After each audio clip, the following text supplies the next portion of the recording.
heart by heart. One now, maybe now we start learning how we can build a beautiful city. Yes, we can. Yes, we can. We can build a beautiful city, not a city of angels, but we can build a city for all. When your trust is all but shattered, when your faith is all but killed, you can give up bitter and battered, or we can slowly start to build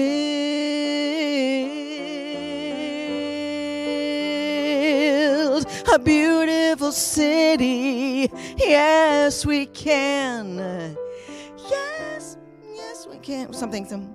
We can build a beautiful city, not a city of angels, but finally a city for all.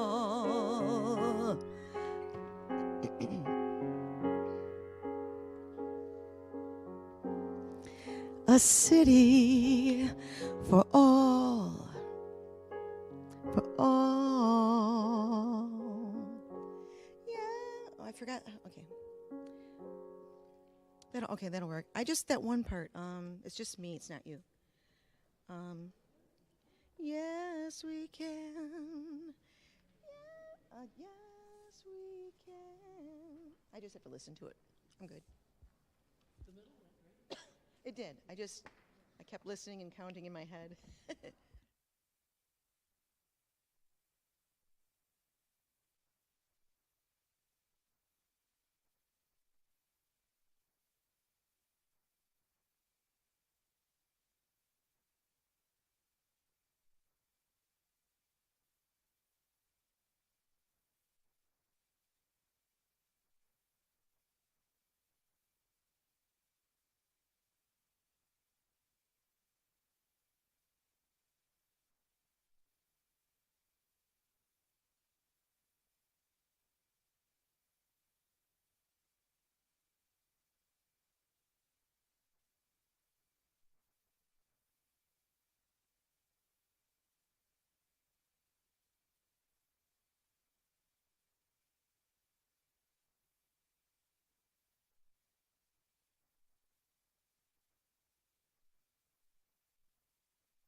Thank you. Well, good morning, everybody. Morning. Welcome. My name is Reverend Christopher. I use he, him pronouns, and I have the pleasure of serving in this season as this church's acting senior minister. We have a wonderful, sort of almost sun-filled morning planned this morning, complete with drumming and choral music and vocalist Mary Rademacher. And so thank you to all of our participants and our readers for being here this morning. And thank you for being here at this place where no matter who you are or where you are on this journey of life, no matter what you believe in or whether you don't believe in anything right now or you just don't know, that's okay too. Whether you are joining us from home in this season or you have gathered in this beautiful space, whether you are a lifetime Fountain Streeter or this is your first time with us, each and every one of you in this space belongs here. And you have a place in this community where love and justice and equity and inclusion are the shared works of this 153-year liberating ministry. And so on behalf of everybody that calls this place their spiritual home and their community, let me welcome you to worship this morning at Fountain Street Church. Gosh, I'm glad you're here.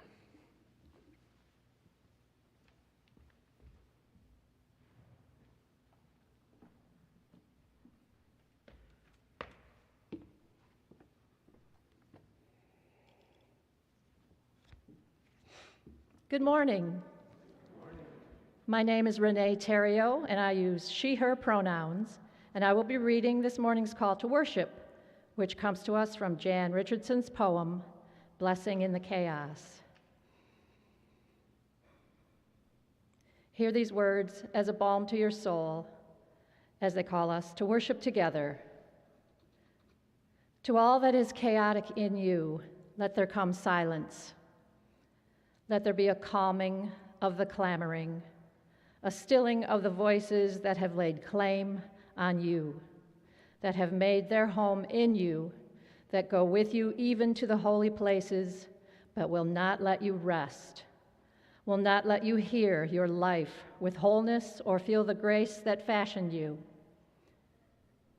Let what distracts you cease. Let what divides you cease.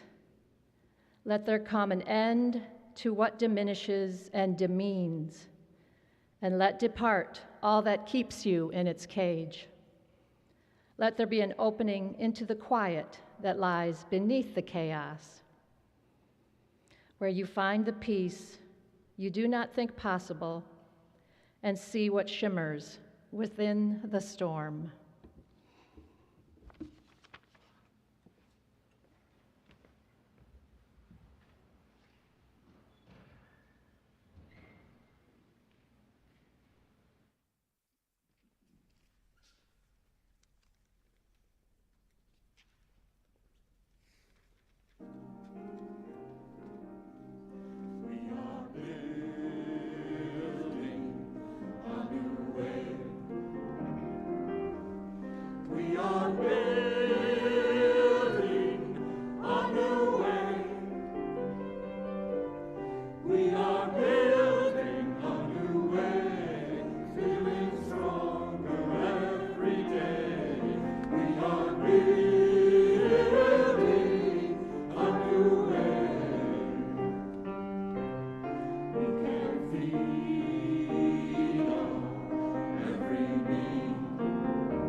Good morning.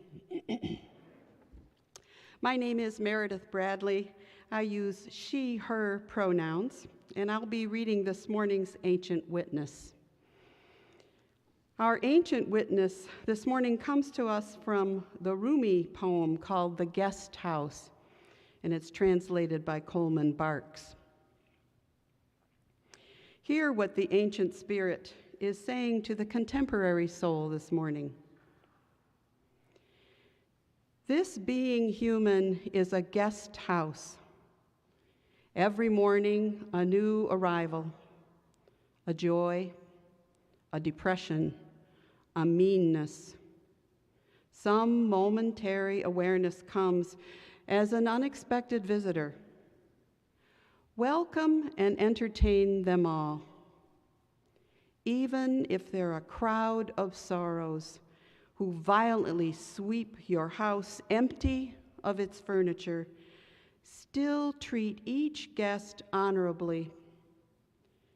He may be you out for some new delight.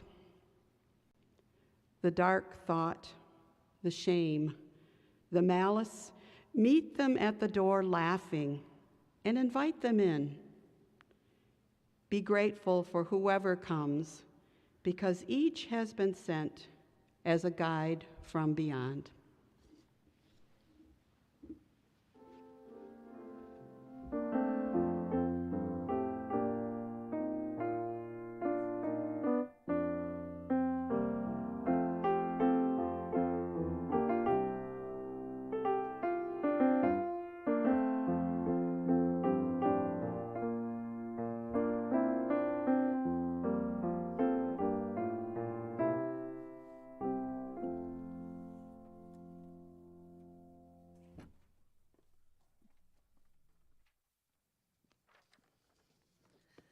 My name is Margie Peterson. I use she, her pronouns, and I will be reading this morning's contemporary witness. Our contemporary witness comes to us from Christine McDougall's poem, Liminal. Hear what the contemporary spirit is saying to us this morning. Liminal, on the threshold, the space between, where the questions tug. And the next step is not yet formed, but forming. It is a place for holding, being, seeking. Urgency is forbidden. The liminal space has its own gestation and requires patience, dreaming, and conversation, intimate, loving conversation with self, the world, and others, to nurture maturing. The liminal is a place of grace. You are held by its tender embrace. To struggle against it prolongs the journey. Relax. Breath.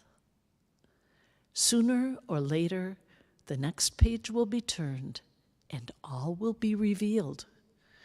The path forward will become evident in its time. In its time.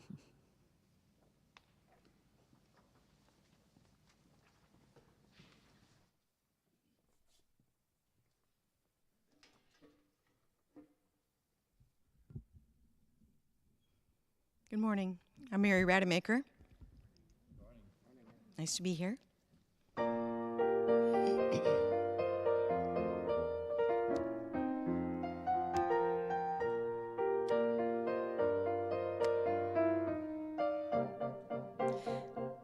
That's life. That's what the people say.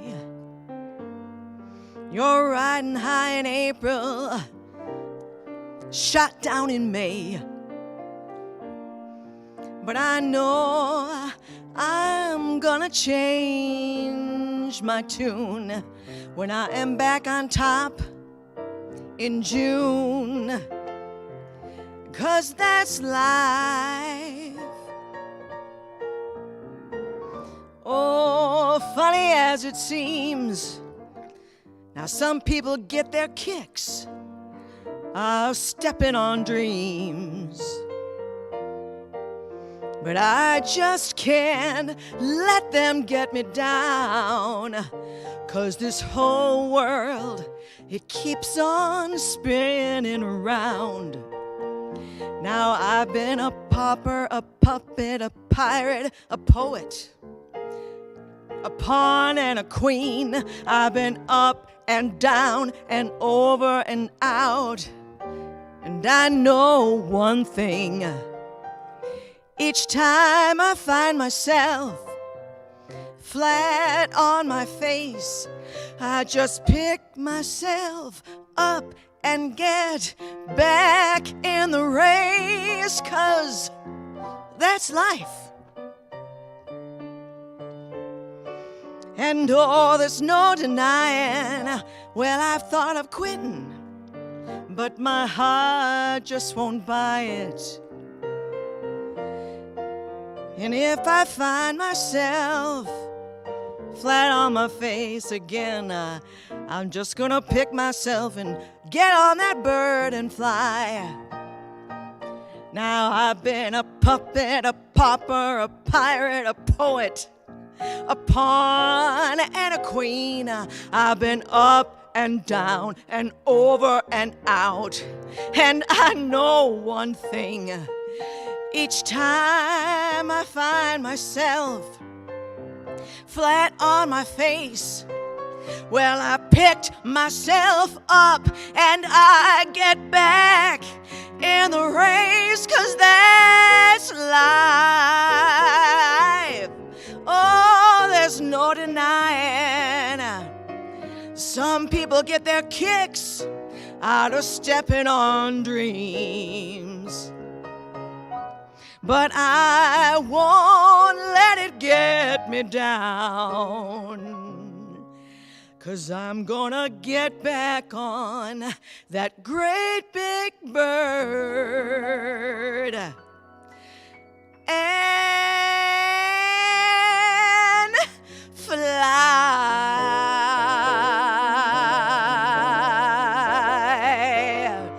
Yes, I'll try.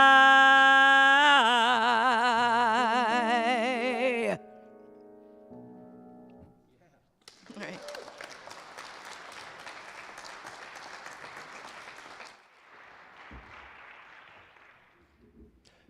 Thank you. Thank you. So, I have a difficult sermon to give today.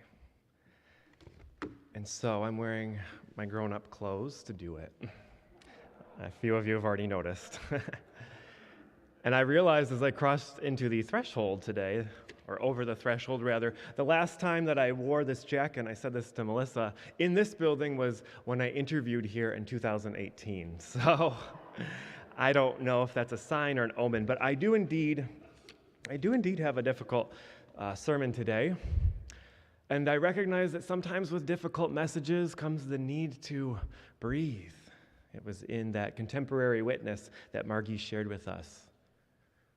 Breathe. And so in a moment, before I begin, I want us to practice breathing.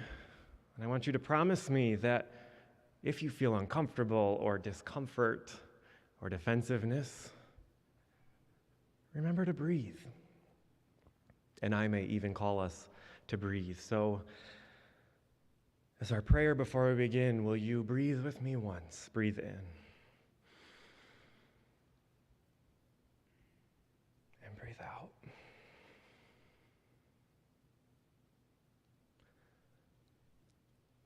So I want to start off by talking about spiritual bypassing.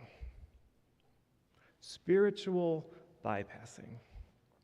Some of you might be familiar with the term, and if you're not, I imagine you can make some inferences about what it means. Spiritual bypassing. But in a nutshell, it's doing the hard work or avoiding it. It's avoiding confronting the very things that spirituality is supposed to help us confront head on. It's hiding behind spiritual practices or spiritual ideas or even psychological theories or institutionalized forms of religion so that we can bypass the difficult and challenging and often hard realities of life. Spiritual bypassing was a term that was first coined in the early 1980s by a Buddhist teacher and a psychologist named John Welwood, who wanted to discuss and explore a process he saw happening in his own Buddhist community that he was a part of. And he also noticed it was a process that was happening within himself. He says, although most of us were sincerely and truly and earnestly trying to work on ourselves, I noticed a widespread tendency to use spiritual ideas and practices and communities to sidestep or avoid facing unresolved emotional issues, psychological wounds, and unfinished developmental tasks in the community.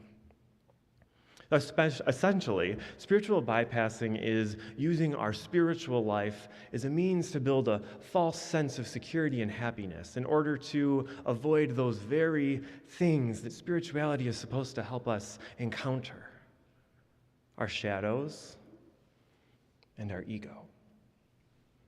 And like anything else in religion and spirituality, it exists on a continuum or a spectrum, right? There's no one religious orientation or spiritual inclination that is exempt from this reality. We all know what it looks like in the conservative and fundamental incarnation of it. When someone dies, we might hear, "They're in a better place now." When someone loses a job, it's often said, "This is all part of God's plan."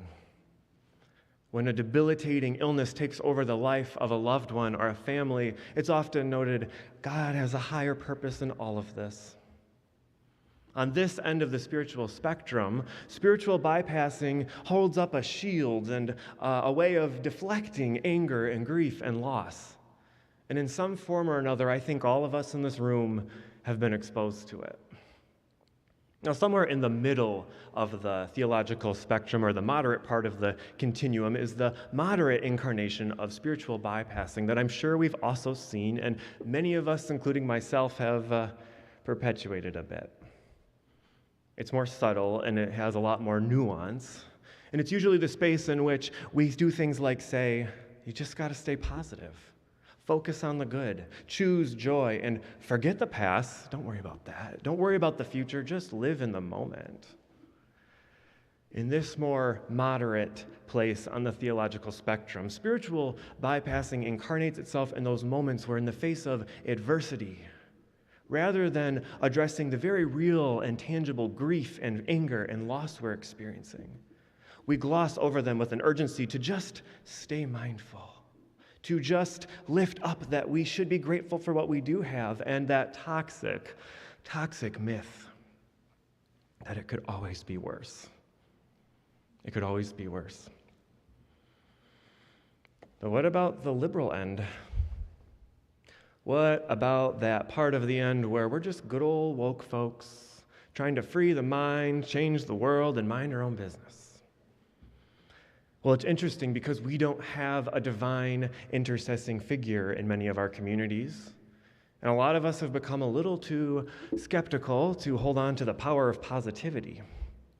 And many of us find ourselves in these communities that promote a rigid and rugged sense of individualism.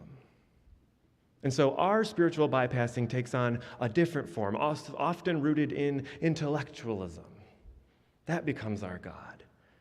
And it's a form of a shield for our discomfort. We idolize intellect as a spiritual value, and we want it from our leaders, if not demand it from our leaders, because it's safer to look outwards and upwards towards a spiritual figure for spiritual guidance than it is to look inwards into our own hearts. We pour immense amount of time and energy and money into a building that is no doubt a crown jewel, because it's safer to look outwards and upwards towards its beauty than inwards towards the reality that, though painful, there are not as many people here to carry on that crown jewel when we're gone. Our sacred canons and our texts are our policies and our bylaws, and our high holy days are governing board meetings and town halls, because it's safer. It's way safer to look at the black and white objectivity of those things than it is to look inward at the messy and scary gray spaces. And in the face of conflict or adversity and challenge, we jump to goal setting and committee creations and strategic planning rather than devoting that same amount of time and energy into confronting the very shadows and ego that got us into these places in the first place. And sometimes we shield ourselves with legacies and histories that, though problematic, are still more sparkly and distracting than the shadows and the egos that continue to call us into the present. In the liberal incarnation of spiritual bypassing, we quite literally bypass the very realities that spirituality is supposed to help us encounter by distracting ourselves with everything that spirituality is not. Does any of this sound familiar? Will you breathe with me?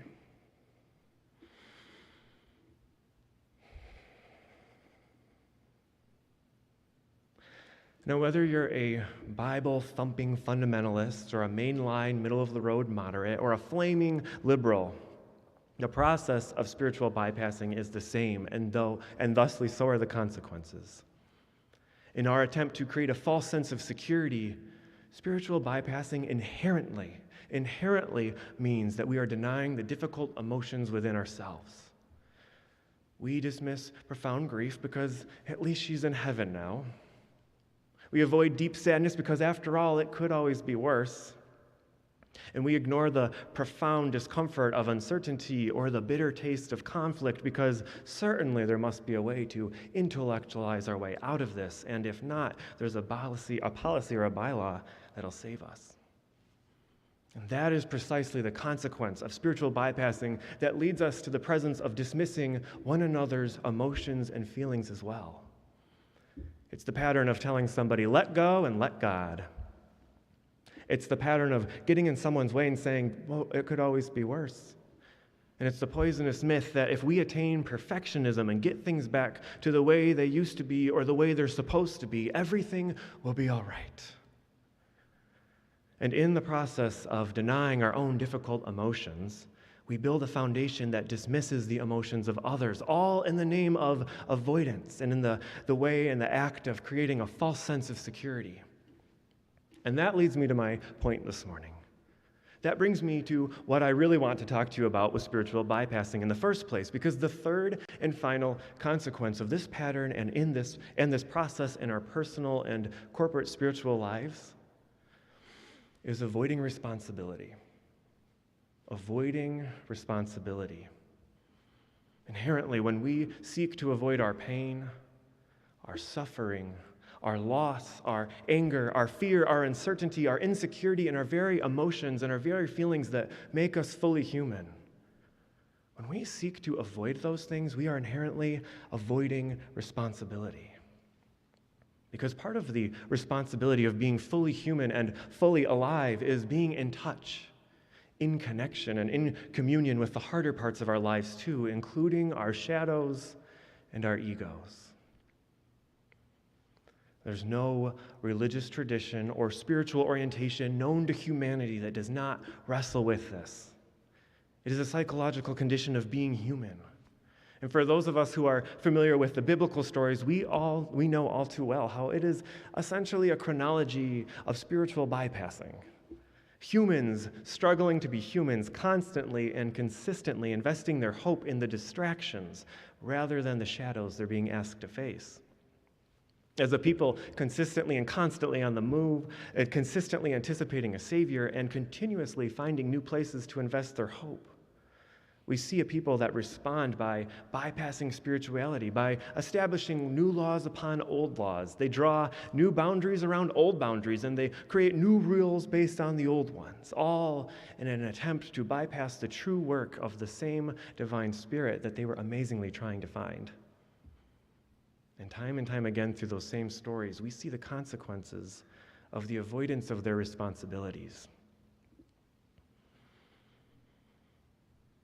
Where do we see this showing up in our own lives? And where do we see this showing up in this church? Where do we see that ancient gravitational pull for this church to use our spiritual life as a means to build a false sense of security and happiness in order to avoid the very things that spirituality is supposed to help this church encounter?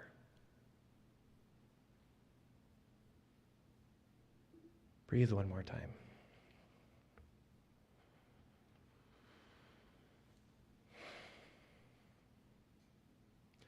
It was exactly a year ago this week that our senior minister, Reverend Mariella, announced she was leaving. And I'm sure that's really uncomfortable and difficult to hear. But her story is part of our story, and I can't help but wonder this morning if we should examine the process and the presence of spiritual bypassing over this last year. Even before her departure, we had been flung into the liminal space, the space of endings and beginnings, or the space betwixt unknowns and knowns, as Richard Rohr writes. Many of us were anticipating the departure of one senior minister. Others were eager for the arrival of another. A global pandemic was testing the limits of our resilience, and a toxic presidency was eroding at both the American spirit and the personal well-being of our nation. We already knew a thing or two about liminal space, about living in the middle and living in between, but last February truly pushed this church into the betwixt. Reverend Mariella's recent beginning was already an ending, and Richard Rohr writes that in itself is actually another beginning into a chapter in which we already knew enough to know that we could never go back to the church we once were, and we had no idea of the church we were becoming. Liminal space. But this is also the space for transformation and the space for metamorphosis. And as a community, we knew this. I preached about the power of floundering. Maybe some of you remember that. The gifts of change, riding the waves of uncertainty, the messages from the middle, and the invitation for us to transfigure into something we couldn't even imagine yet. So as a church today, we largely understand liminality. And we understand this undefinable space between the known and the unknown because we've been living within it for some time. But where I think I have failed you as a minister and where I think we've coasted as a community is in remaining complacent. Within remaining complacent in the liminal space. Because we started off strong. We were going on a journey. We were going into the wilderness, into the desert, into the depths of an unknown future. But at some point, it felt like we started walking in a circle, and perhaps it was spiritual bypassing that got us there. Now, don't get me wrong. I hope you hear this morning. I really do think that this church has seen a tremendous amount of growth and recovery and healing and transformation since last February. But the true opportunity in transformation within times of liminality, the true opportunity is when we let go of bad habits and patterns and face the shadows and the egos head on. It's when we let go of bad habits and patterns and face the shadows and the egos head on. I'm not fully sure we've done that. The therapist and organizational change mentor Jesse Harold writes that often when confronted with the discomfort of liminality, we cling to one of two patterns. We either scramble to recreate the circumstances of our past, trying to fit ourselves into a former self or a former life that we can no longer occupy, or we try to do our way out of liminality. We try to do our way out of liminality and out of the discomfort by setting goals and plowing ahead blindly. We either try to recreate the past, or we try to do our way out of the discomfort.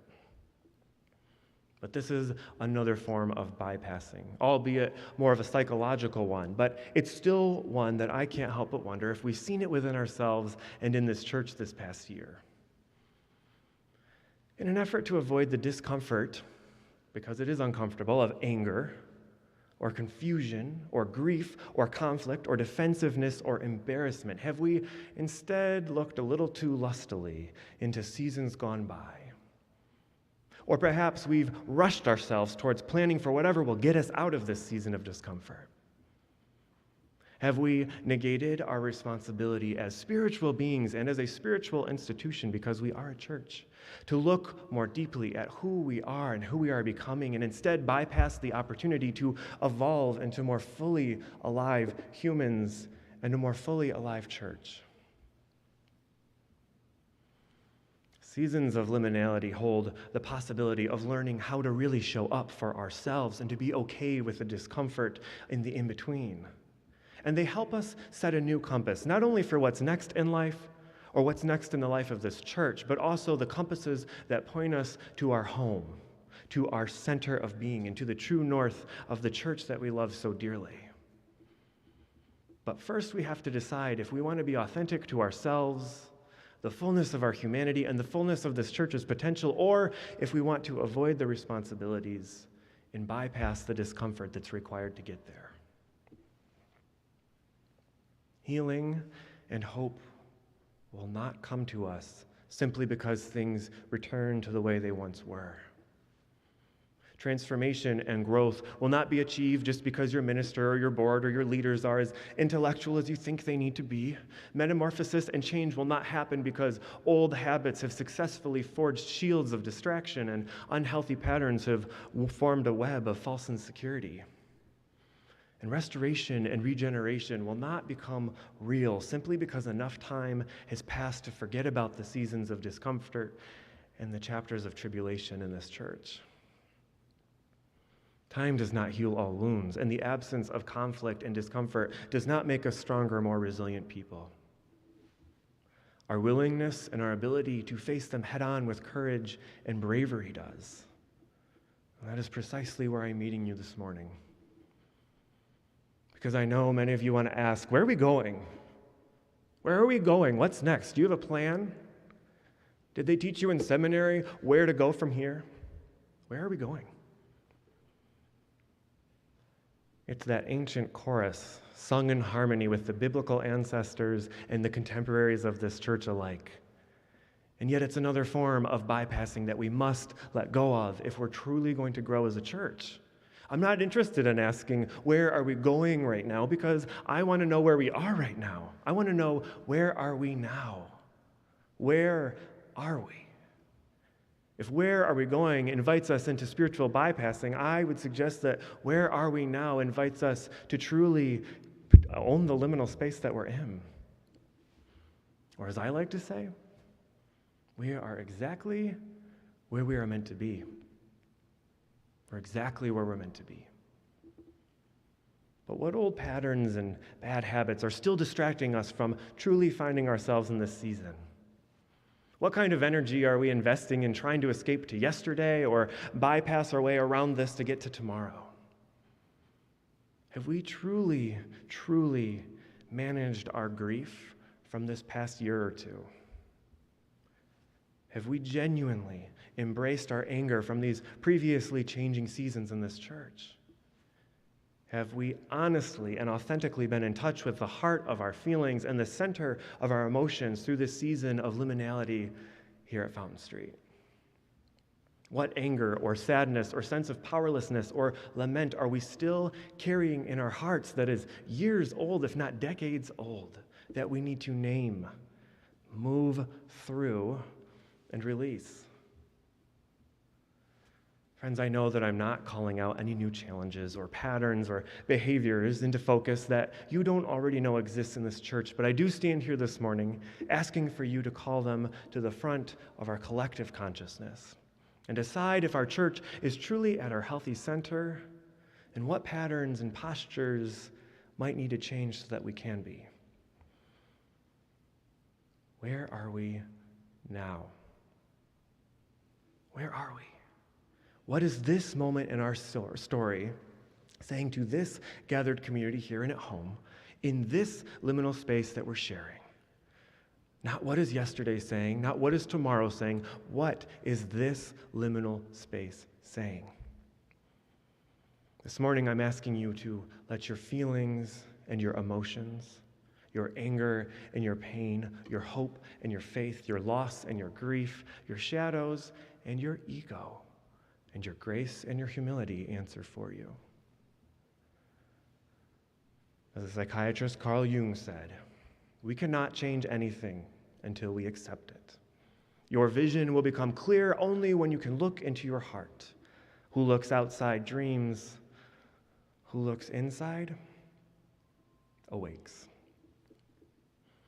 So may this morning be an invitation into a season of acceptance. And may this liminal season be an invitation to look into our hearts towards the mighty, mighty liberation of awakening. May it be so. Will you breathe one more time with me?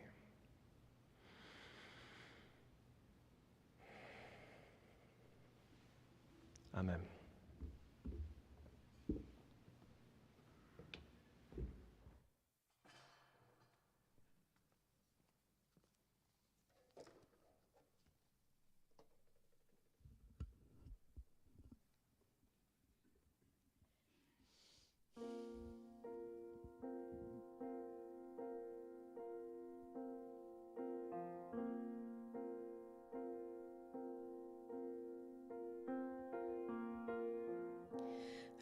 Out of the ruins and rubble, out of the smoke, out of our night of struggle, can we see a ray of hope? One pale thin ray reaching for the day. We can build a beautiful city. Yes, we can. Yes, we can. We can build a beautiful city, not a city of angels, but we can build a city for all. We may not reach the ending, but we can start slowly but truly, mending brick by brick, heart by heart. Now, maybe now, we start learning how we can build a beautiful city. Yes, we can. Yes, we can. We can build a beautiful city, not a city of angels, but we can build a city for all. When your trust is all but shattered, when your faith is all but killed, you can give up bitter and battered, or you can slowly start to build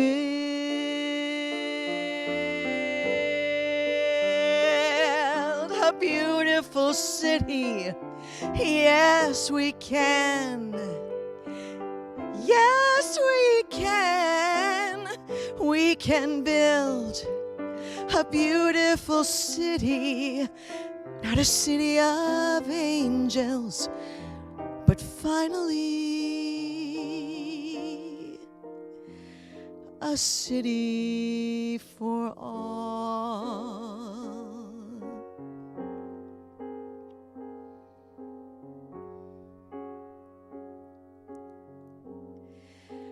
A city for all.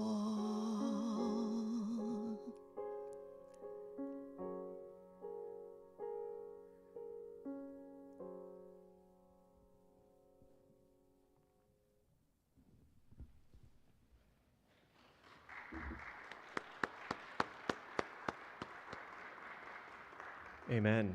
Thank you, Mary. Thank you, Margie. The last church I served was called Lake Street Church, another American Baptist church gone rogue and decided to ditch their name. I know that they took their cue in the 90s from Fountain Street Church and said, well, we don't need to be First Baptist of Evanston, we'll be Lake Street Church like that other church did. Lake Street Church, but they used the acronym LSC because that was, I guess, less threatening than putting church out there. And people around town called it Last Shot Church. Because it was like this. You go there if you've experienced spiritual harm or abuse in other communities.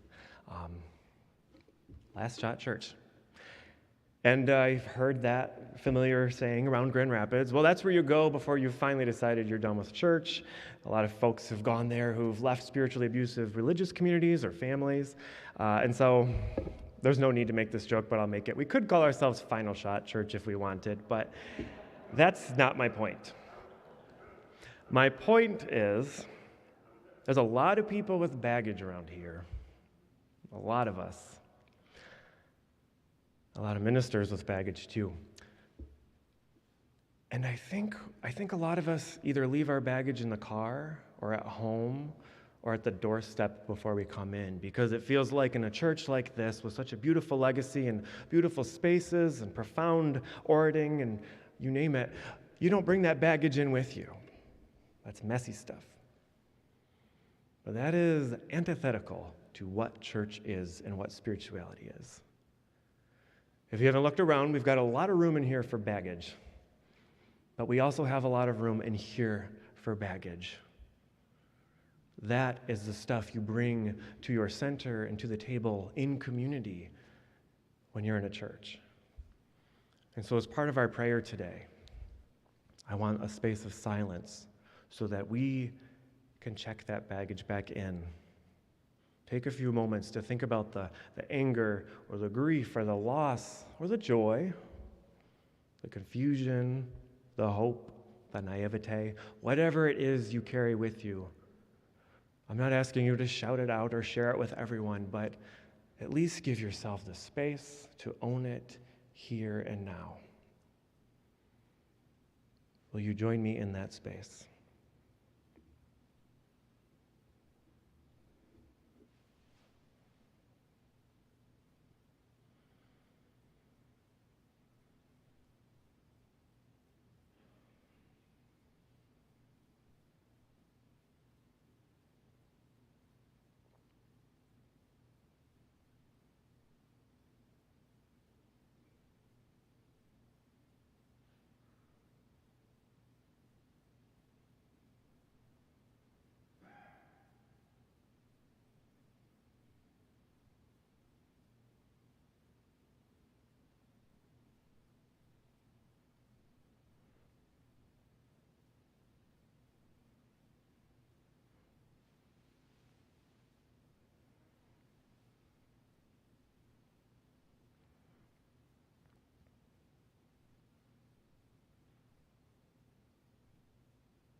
Spirit, that time, nor space, nor expectations, nor discomfort can contain. We come into this space humbled by the reality that church is inherently a liminal space. We come into this space humbled by the reality that we are indeed a church, and that inherently we too are constantly a liminal space.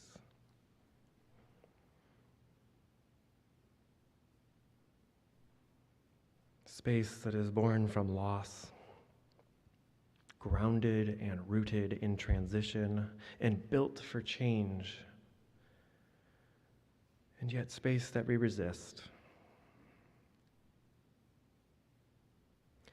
As we seek to free the mind, help us to welcome the loss that accompanies that journey.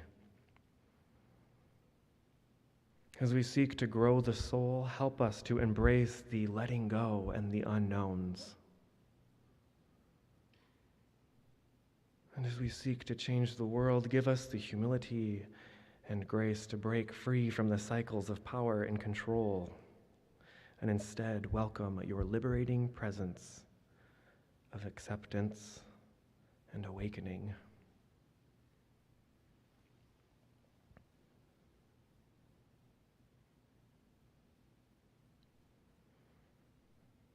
Spirit of new beginnings and unknown endings, teach us not to resist loss or liminality, but sit with the ambiguity and disorientation, and to welcome it into our guest house. Help us to find effectiveness in our voices, our spaces, our places, and our church during our journey between our endings and our new beginnings. Open us to new possibilities, no longer based on old statuses or power hierarchies, but on the mystery of the moment that we might not yet see. Help us to explore and establish new identities and consider new possibilities as we transition from our old consciousness and our old spaces. regardless of our age or stage, reinvent us during our betwixt and between, so that we may face familiar and unfamiliar challenges with grace and courage. And give us the courage to consistently and constantly come back to our center, fully aware that we are enough as we are to go on this journey of being a more fully alive church.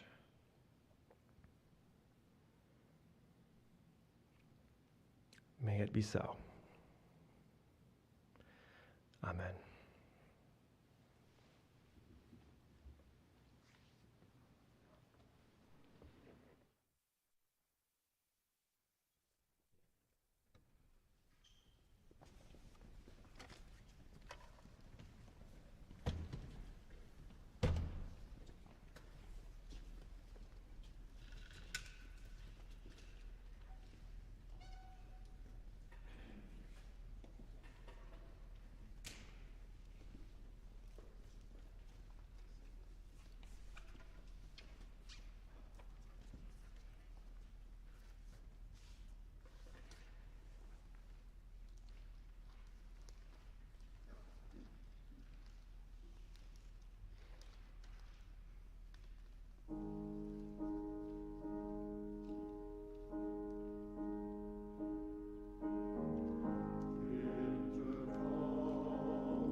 Thank you, choir.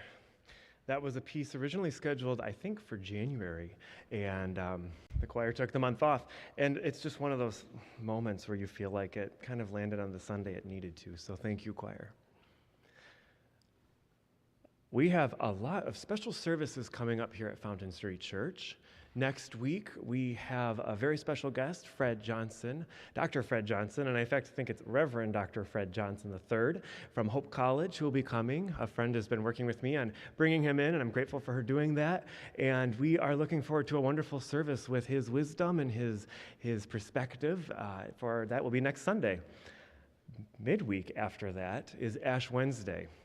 Not a huge high holy day around here, but it will be an invitation for all of you to come into this cathedral of love and this temple of peace and this sanctuary of healing for an evening of some classical guitar music and some laying down of things. We are almost to Lent again, and we're going to Lent again here at Fountain Street. We are going to own and hold and move through and release some of the stuff we carry that we don't need to. It's a real invitation for us during that season. And so Ash Wednesday will be a beautiful first opportunity for that. It will also be streamed live stream, so you can join from home if you don't want to come out on the cold night. But you will be warmly invited and encouraged to be a part of this journey of releasing some things. Following that Wednesday, we have the International Women's Day service that a group of women is putting on, so you won't want to miss that, guest speakers and musicians. And then following that Sunday, we will then do a belated start to Lent in our worship services at 11 o'clock, or 10 o'clock, a little bit of a slip there. We also have an offering during Lent. You'll see some flyers out in the lobby for Meredith Bradley, who's right here, and you can talk to her after the service you'd like about the 5 invitations. It'll be meeting on Wednesdays, 2 to 4. Is that correct? Wonderful. Through the season of Lent, and it's a way of talking and embracing and owning death and kind of our resistance to that, which is another reason that we often have these emotions and these attachments to feelings that we don't often release enough. So that's another way of healing during this season in a wonderful and supportive group.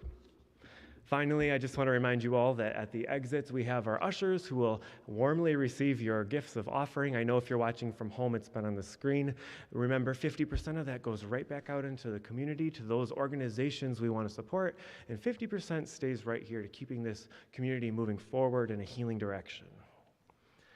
I normally do an extemporaneous blessing at the end, but I often think, I should have said this, or I wish I would have said that. And this week, more than any other, I want to make sure I don't miss anything, so I have a few bullet points before we go. But again, I want to thank our drumming group this morning. I believe your name is Goat Trip. Wow, got it, okay. And Mary and Margie and Austin and the choir, thank you everybody for your enriching music in this service. I hope you leave understanding and knowing that spiritual bypassing does not make us bad people or a bad church. Even the desire to recreate yesterday or go back to it or try to do our way out of this season does not make us bad people or a bad church. It makes us fully human. And that's the work we're supposed to do in spiritual community. And so I wrote down my prayer for you this week so I wouldn't forget. My prayer for you is that you go into this week and that it brings you the strength to look deeply within yourselves.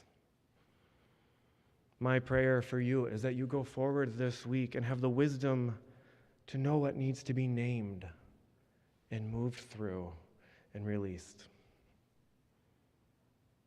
But my biggest prayer for you all is that you have the courage to ask one another for help and unpackage this together. That's why we're here. Go in peace. Thank you for being here.